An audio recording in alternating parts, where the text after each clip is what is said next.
तो ये अपना टॉपिक है रॉकेट प्रोपल्शन, है ना। ये किसके अंदर आता है? Variable mass system. इसके अंदर क्यों आता है? क्योंकि जैसे जैसे रॉकेट क्या होता है इसके अंदर, इसमें लोअर पार्ट में गैसेस होती हैं, ठीक है। ये बर्न होकर के इसको किसी हाई वेलोसिटी से नीचे की ओर फेंकेगा। तो उससे क्या होगा? जितनी वेलोसिटी से फेंकेगा नीचे, तो उस पर एक्शन एक्शन फोर्स लग रहा है, नीचे फेंक रही है।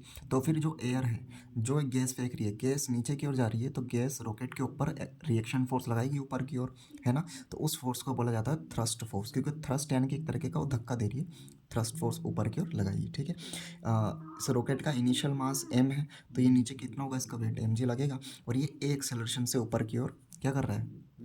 प्रोपेगेट हो रहा है, ठीक है। अब देखो, इस सेकंड लॉ से अपन क्या जानते हैं कि मोमेंटम में चेंज की रेट किसके बराबर होगी? थ्रस्ट के बराबर होगी कि नहीं? और गैस के मोमेंटम में गैस के मोमेंटम में जो चेंज की रेट है, क्योंकि गैस ही तो है मेन, जो नीचे की ओर जितना तेजी से फेंकेगा उतना ही फास्ट से ऊपर जाएगा, ठीक है। तो गैस के मोमेंटम में चेंज की रेट किसके बराबर होगी? थ्रस्ट फोर्स, क्योंकि थ्रस्ट फोर्स लगे किसके कारण रहा है? गैस नीचे निकल रही है और गैस उसी वजह से लग रहा है। तो गैस के मोमेंटम में जो चेंज की रेट होगी वो किसके बराबर होगी? थ्रस्ट फोर्स के बराबर होगी। अब मोमेंटम क्या होता है? मास टाइम्स वेलोसिटी। अब देखो, ये एम क्या है? मास ऑफ द गैस, यानी कि निकलने वाली एग्जॉस्टेड गैस का मास। तो ये एम क्या है? ये वेरी कर रहा है नहीं कर रहा है, ठीक है। तो ये वेरी कर रहा है, और साथ ही साथ ये जो वी आएगा, ये वी किसका है? ये वी रिलेटिव है, यानी कि कितनी वेलोसिटी से गैसेस क्या हो रही है? एग्जॉस्ट हो रही है विद रेस्पेक्ट टू रॉकेट के रेस्पेक्ट में, ठीक है। तो इसको मैंने लिखा मास टाइम वेलोसिटी, ठीक है। अब देखो, ये वी रिलेटिव को क्या लिया जाता है? कांस्टेंट लिया जाता है। तो ये कांस्टेंट है, तो डिफरेंशिएशन से क्या होगा? ये एफ के इक्वल में चल रहा है, ये लिखा पी की जगह एम मल्टीप्लाई बाई वी लिखा। अब एफ थ्रस्ट यहाँ पर आ गया, और ये देखो, ये एम जो है ये तो वेरी कर रहा है, तो ये तो अंदर रह गया और वी रिलेटिव बाहर निकल गया, क्योंकि जो निकलने वाली स्पीड है गैसेस की वो तो फिक्स है, इसलिए वो बाहर निकल गई। और जो मास है ना, जो कंबस्शन मास है, यानी कि बर्न होने, फ्यूल का बर्न होने का जो मास है विद रिस्पेक्ट टू टाइम, वो क्या कर रहा है? वेरी कर रहा है, इस वजह से इसको यहाँ लिखा। तो ये इक्वेशन बन गई। ये क्या? थ्रस्ट फोर्स बना, ठीक है। आप पढ़ सकते हो d m by d t क्या है, सिंपल सिंपल बिल्कुल लिखा हुआ है। और वी रिलेटिव क्या है? ये रहा velocity, relative velocity gas with respect to rocket. अब देखो, इफ मैंने यहाँ पर इसका फ्री बॉडी डायग्राम बनाया है। मास एम में है, इसका रॉकेट का एम जी नीचे लग रहा होगा, ए एक्सेलरेशन इसका ऊपर की ओर है, और थ्रस्ट फोर्स ऊपर लग रहा होगा। अब इस पर नेट फोर्स किधर लग रहा होगा? ऊपर लग रहा है एफ थ्रस्ट और नीचे लग रहा है एम जी। रॉकेट ऊपर जा रहा है, ऊपर जा रहा है, मतलब एफ थ्रस्ट किससे बड़ा होगा? एम जी से बड़ा होगा, तभी तो ऊपर जा रहा है। तो इस पर नेट फोर्स कितना लग रहा होगा? F thrust minus m g. और ये नेट फोर्स है, और नेट फोर्स, ये नेट फोर्स है, ये वाली चीज़ पूरी। और ये वाली नेट फोर्स किसके बराबर होता है? मास टाइम्स एक्सेलरेशन के, तो इसके बराबर लिखा। अब अगर अपन को इसमें किसके कैलकुलेशन करनी है? वेलोसिटी की करनी है। तो अगर मेरे पास वेलोसिटी आ जाए तो उसका क्या करूँगा मैं? नहीं सॉरी, अगर मेरे पास वेलोसिटी की कैलकुलेशन करनी है, अगर मेरे पास एक्सेलरेशन आ जाए तो उसका इंटीग्रेशन कर दूंगा, वेलोसिटी मिल जाएगी। अब एक्सेलरेशन कैसे निकालूंगा? ये एम मल्टीप्लाई बाई ए है, पूरी इक्वेशन को एम से डिवाइड कर दूंगा।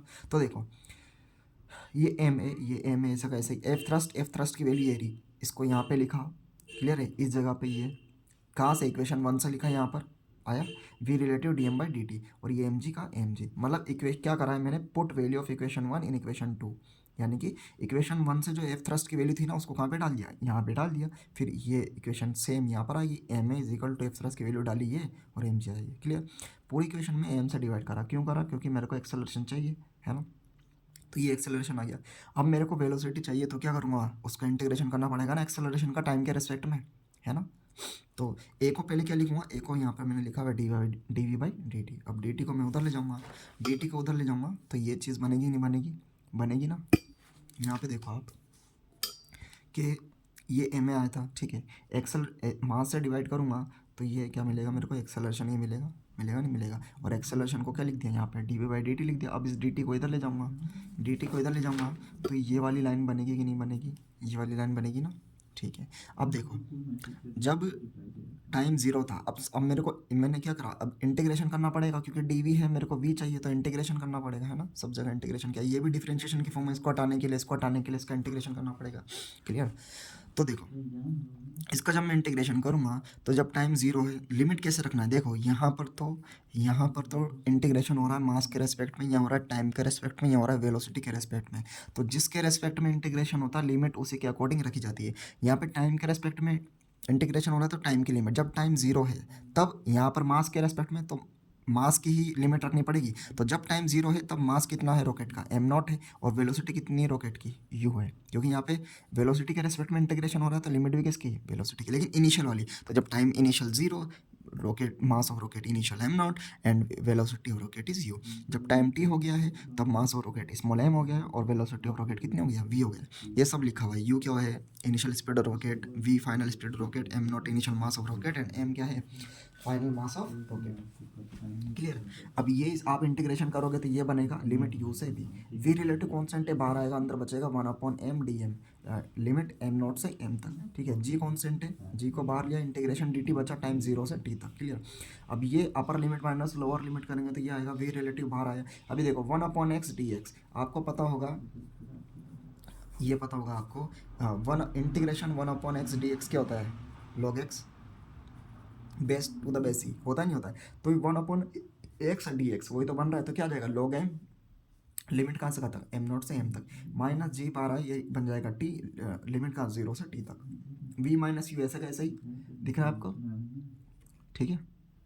अब या वी रिलेटिव, अब देखो upper limit minus lower limit minus G, या वही अपर लिमिट माइनस लोअर, ये ऐसा कैसे ही वी रिलेटिव। अब ये लॉगरिथम में अगर सब्ट्रैक्ट हो रहे तो कैसे हो जाते हैं, डिवाइड में हो जाते हैं, डिवाइड में होंगे ये दोनों। क्लियर है।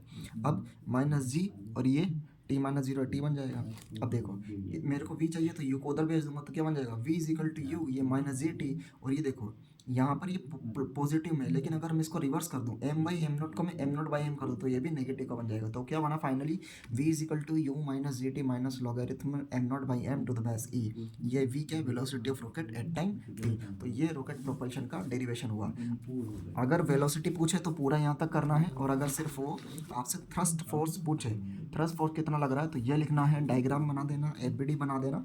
क्लियर। ये सिंपल सा मेथड है। I hope you like it. Thank you.